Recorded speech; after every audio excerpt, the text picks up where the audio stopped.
So now we're kind of in the era of not really appointment TV anymore, that people will be like binging the entire series at a later date. As creators, how is that like that you're creating this project and people might watch it right then, or they might be watching the season all at once later? Right. Well, I don't know. I think we don't change the way we do it. Right. We're not mindful of that. It's like if you write a book, you don't say who's going to be reading at the beach and who's going to be reading, on the subway, or listening to it.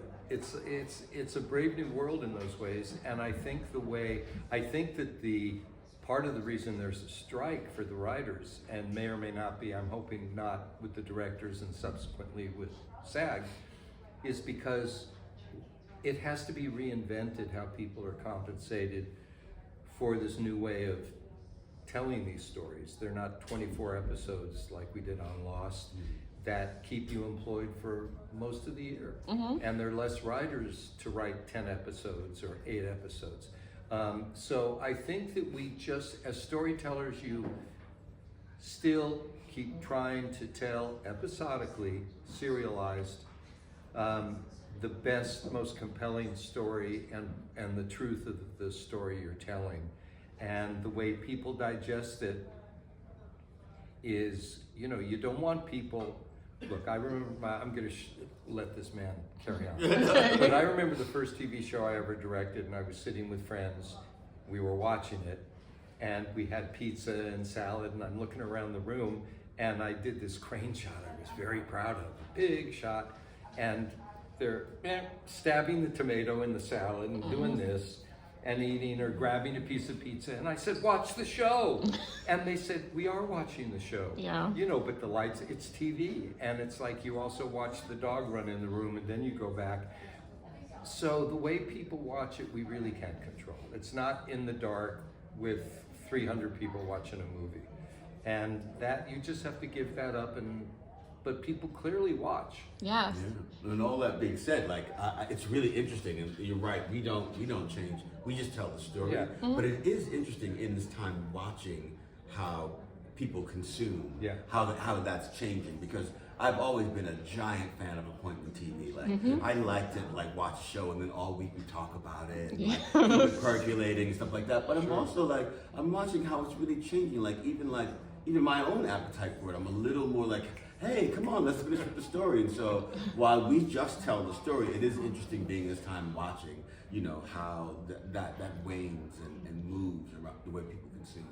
Yeah, and you also kind of get the gratification or maybe even the stress of the social media response to it. Immediately, you don't have to wait for the trade paper. You don't know immediately if someone likes it or not. Your character can become a meme. You can see how people interpret it differently. In the moment. Yeah. Yeah. Do you follow that? Do you try to keep that separate? Well, I know for me, we do a thing with on Sunday nights where we live tweet it, that we find out the regular time, and I think I like doing it because you're right, in the moment, when somebody's like, boy, you need to tell, so that stuff was really, really fun.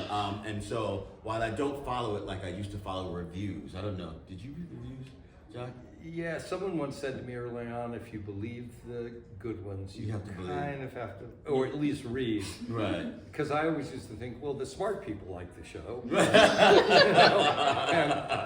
But the truth is, once you start reading those things, and they can be brutal, right, and they can be fun. Yeah. So I don't dive too hard. I use it for me as entertainment as well as not really as a meter of how good or not I'm doing. It's just more fun and for me to bond with the people who are watching. Yeah, speaking of people saying, oh, Boyd, you should have told. Last season, Boyd was kind of cool as a cucumber. He had an answer for everything. Right. This season, I feel like his half-truths are catching up to him, and how you even acted out. It's funny to me, even though this is this horror, it's funny to me, because you can see him verbally act it out. It's just oh, but what about this? And you're what? No, yeah. Why did you go about that? Boyd is actually just a terrible liar. I mean, look, that's your favorite road. That's what John wrote, and all season. And Jack can tell you, Harold, I was off kilter Because Boyd is so off kilter. I just kept going like, is this right? Am I terrible? It feels terrible. You know when he said that to me? We're doing episode 6. Have you seen episode 6? Yeah, I've seen up to 8. Okay, well, episode 6, he knocks it out of the park and should get nominated for everything. No. Well, I'm just saying, you should get that love. And he came up to me the day, you came up to me the day we were shooting in the clinic. Right, and right. You're arguing with everybody. I got these worms in my arms. I've got to go out, and they're saying you can't go out, and blah blah blah blah blah, and all this stuff.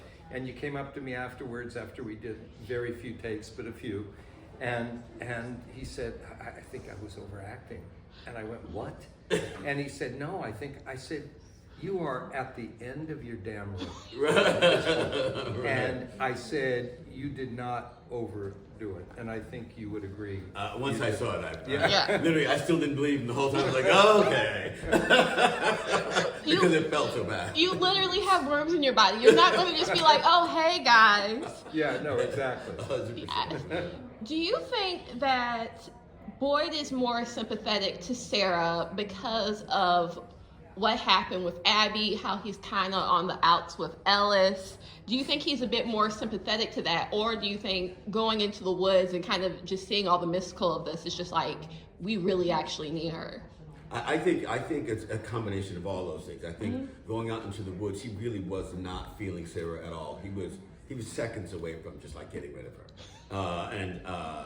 But I think one, seeing that she's just this kid. Two, she really is connected because she knows things that she couldn't know. She just couldn't know.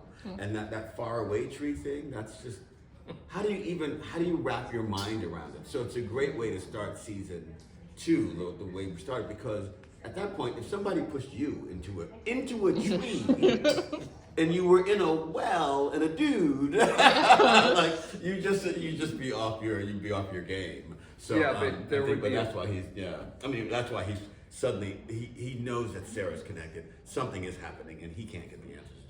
She's there. What are you gonna say? No, and you were a very, you had this, I'm sure to survive war, which you did, you have to have the mindset of how to dodge all the danger and what's the roadmap from A to B to get me to B and get my men to C and all of that stuff. Follow it, guys. Be spontaneous, but follow it.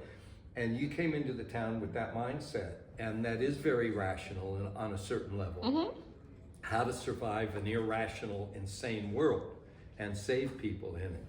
So boom, boom, boom, boom, and now the booms are completely different. They're in you, they're in your body. They're so I totally agree with your question and your answer. Right on. Yeah, there's no piece of so why did you guys decide to go about, and even with acting, that like these demons, you can literally just walk up to them, like it's not, oh, we're running around, they're just peacefully waiting for you to come out and kind of be vulnerable.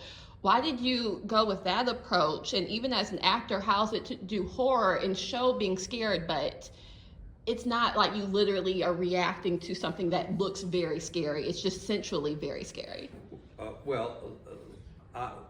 When I joined the show, John Griffin had written one of the things that really interested me, because I wasn't interested in doing the new version of The Walking Dead, because it was on forever and it was a brilliant show and it wasn't my thing that I wanted to do. Danny Boyle, and he was in the second. Oh, right, 28 Days Later, which is a brilliant film. Danny Boyle kind of reinvented the, and the way to film that was terrifying. And so I said, okay, what can we do that's different? Starting with what's on the page, they don't chase you. They walk up to you. And we came up with a million different versions of what they could look like.